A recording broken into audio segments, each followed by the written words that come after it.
Welcome back, everybody. This is OmniTalk Retail coming to you live from NRF 2024 from the VusionGroup booth number 5420. Come on, stop by. We are here for one last day, Chris. One last day. This is like the last chance, last dance. Last chance for romance. I think that's how it goes. There'll be that no a song, dancing Gloria happening Gaynor here. or something? Yes. Yeah, no. But I'm moving, I'm shaking in. We are obviously doing this because we know the gentleman standing between us very well, Yes, and we we know do. that he is very comfortable with throwing in some old disco grooves.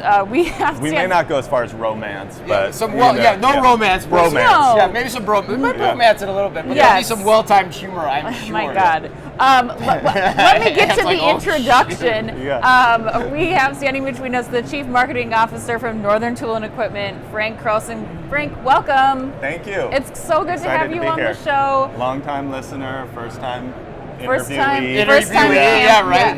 Yeah. So Frank, we all, like you said, we all go way back. You and I were once senior buyers together in grocery. We were cubicle mates, you could Yes. say, in a lot of ways. Was this frozen food? It was when I was in frozen food. Dry food, frozen food. Yep, dry Oh. food and frozen food. That's Okay, what it was. all right. So for those that maybe don't know you as well as we do, explain who you are, your background, and your job at Northern Tool. Yeah, I guess I'm a career retail guy. I've been in Yep. retail since 1999.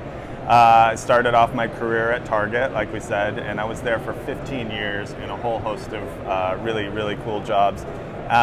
Aside from that, maybe the most important thing you should know about my time at Target was there was another guy I worked with there that helped me probably get double the credit for anything I did because people were always mixing the two of us up. they Right? were. And they were like, we were viewed as doppelgangers of sorts, and the I audience guess might be so. going, what? Especially But from back behind. in the day, Yes. back in the day, we both like similar height, similar build. Yeah, you we are both very wear different dark. LBs, We both yes. wear dark glasses. Yes. And we both had these like full heads of dark hair, Receding which if hair, I don't yes. know what's changed, but maybe I'm Nothing not at all. seeing You it guys as much. look, you're No, like just perfect specimens dark of 20-something hair. Yeah, Target so, employees. So that's I hence forgot the about that, conversation. right, yeah. Hence People the would always come up conversation. from behind, Frank, and they tap me on the shoulder. I'd be Yeah. like, And they would be like, Chris, great work on that. I was like, actually, it's Frank. I did the work, but yeah. No, so tied to our conversation before we started here, which is, can I tell people you're thinking about making this move? Or Yes, no? for Yeah. sure. Go ahead. Chris is, This Chris is your canvas. Chris is You paint thinking it. about taking the plunge, and shaving the old head. So then we could kind of replicate what we once were, We could. Yeah. I need to start running like you though. But yes, I need to. We could do that too. Need to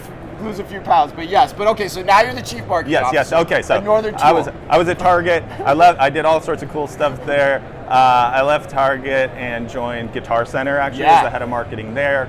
Was there for a bit, and then Southern California weather was just too nice for me, and so I came back to Minnesota. Joined Best Buy. I was there for 5 years. That's where your career really took off. Right? I became the chief marketing officer at Best Buy as well as leading the retail media business there.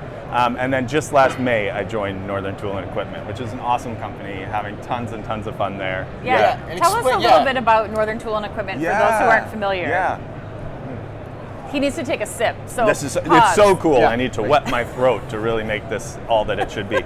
No, Northern Tool is such a cool company. We started in 1981, founded by an entrepreneur named Don Catula, who grew up on the Iron Range, northern Minnesota. Family owned a scrapyard, and so grew up in this environment that kind of built this sort of appreciation for our customer and this entrepreneurial spirit. Yeah. And in his kind of late 20s, early 30s, he had moved to the Twin Cities, gone to college, worked in some different places, and then started this company selling log splitters that he designed himself. Something I've never used. Yeah, right. I mean, and kind of to some degree, the company continued to grow and became kind of omni-channel before that was a thing, right? Taking orders over the phone, over the internet, in retail locations, shipping them. Sometimes, he shipped some orders via Greyhound bus, which is one of my favorite kind of parts of the story. Yeah. But just kind of kept growing, and fast forward to today, we have 140 stores. We're over $1 billion in revenue. We are kind of a regional retailer. I'd call us regional omni-channel. And so you probably, to understand the company a little better, I would start with, the purpose as we define it for the company is to honor and serve those who do tough jobs, right? Okay. And so when you think about our customer tends to be either a professional tradesperson, in the trades, or someone who, what I like to call is like trades minded. So does work like trades type work for themselves, but in a way that really is sort of pro level. I explain it a billion different ways, but I actually think the easiest way to help people visualize it is that, like, if you've watched Parks and Rec, Ron Swanson is like our core customer, right? Like, obviously Ron works for the Parks Department, but when he's doing work with his hands, he's doing it like a pro, and he looks back at it and says, like, somebody really should be paying Ron me for Swanson this. is your muse. Ron Swanson is our muse. All right. Yes. Oh my God. And so we tend to do really well in categories that are for these like kind of tough job type of things, right? Pressure washers, power generators, trailers and towing, power tools, but like pro grade sort of power tools for that type of work. Wow. And then the only other thing I'd add in the kind of description of the company is that we have a core omni-channel retail business, but we also have a couple of other kind of legs to the stool, so to speak, which is like we're in the wholesale manufacturing business, so we manufacture and design a lot of our own brand products, and in fact sell them to some other retailers. Oh, okay. And then we have a significant B2B arm as well. Oh, interesting. I did not know that. Well, when you started out building your own log splitters, I feel like you've got some cred in the industry. Like we can build our own products better than maybe. And it's always in fact, the fascinating part about that is he started selling a kit for like. The oil crisis happened. He realized people were going to be wanting to burn wood more to avoid oil prices. And so it was a kit or an instruction manual of how to assemble your own log splitter. And then people started going, well, could you just sell me the parts? And then it became kits, and it's just a cool story. Oh my gosh, this is going to turn into like a 4-hour deep dive podcast. Yeah, right. And well, Netflix don't get us special. started. I mean, you let us go ahead. Frank and I will keep it rolling. But you're at NRF, so what brings you here? Have you ever been to NRF before? I have never been to NRF, being in retail since 1999. This is my first time, believe it or not. Our CEO, Suresh Krishna, is actually on the board of NRF. Okay. And so kind of through that, I got to know the folks on the Marketing Executive Council. And so I joined the council. So we're here for board meetings, council meetings. And then, of course, a lot of industry peers are here. It's good to catch up with folks. And then, obviously, they call it the big show for a reason. So there's so much going on. So just to kind of understand what's new and exciting and kind of future forward sort of innovation in retail. Soaking it all in. And you spoke? That's right.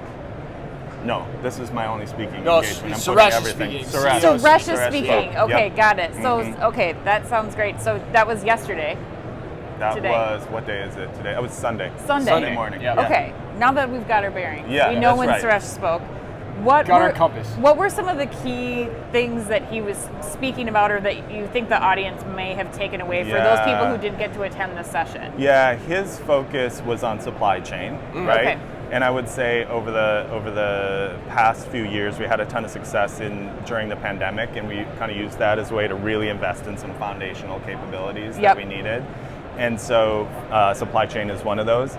And so he spoke a lot about the steps forward we took, why we took them, and maybe one of the most key themes is for a company our size, just the value of partnership, right? You hear, and there's a lot of press on some of the bigger companies doing a lot of these big things all on their own, right? And for us at our size, we got to be really thoughtful about how do we get to the capabilities our customers need, but do it in a way that's manageable for us. And so great partnerships across a lot of our different partners to make this happen. So key for supply chain. I mean, you can't do supply chain without partnerships. It's literally impossible, actually. So all right, so Frank, you've only been enrolled for a short time, but we're not going to let you off the hook.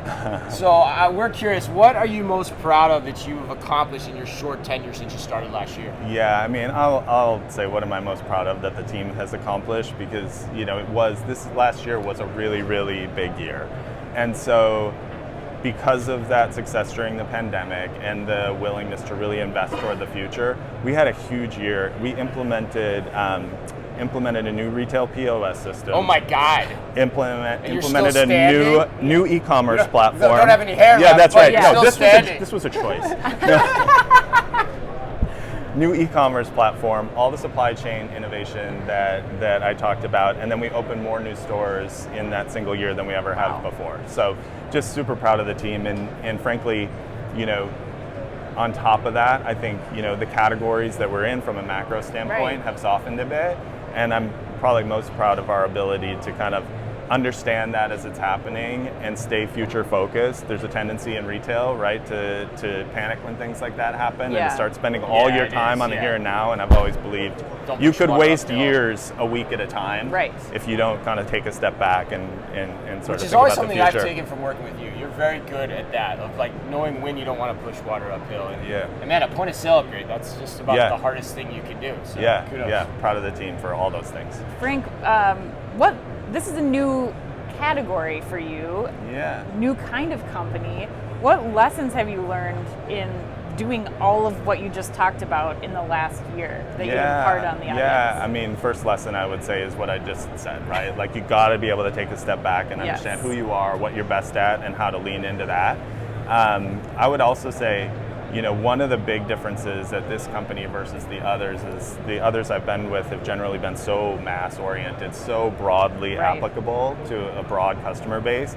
And I think one of the things I've really tried to zero in on with the team is that we don't have to be all things to everybody, and there's a ton of growth for us, and more growth even when we limit kind of who we're talking to the people who we're most relevant to. And so how to focus on the customer base and really do right by a smaller group of people, which has all sorts of implications for obviously how you do business and the solutions you're looking for. Which is really the core ask of your job too, as a chief marketing officer. So I'm curious then, let's get you out of here on this. So with that as kind of your definition of your role, how do you look at your priorities for this year? And what are you looking to invest in to make them happen?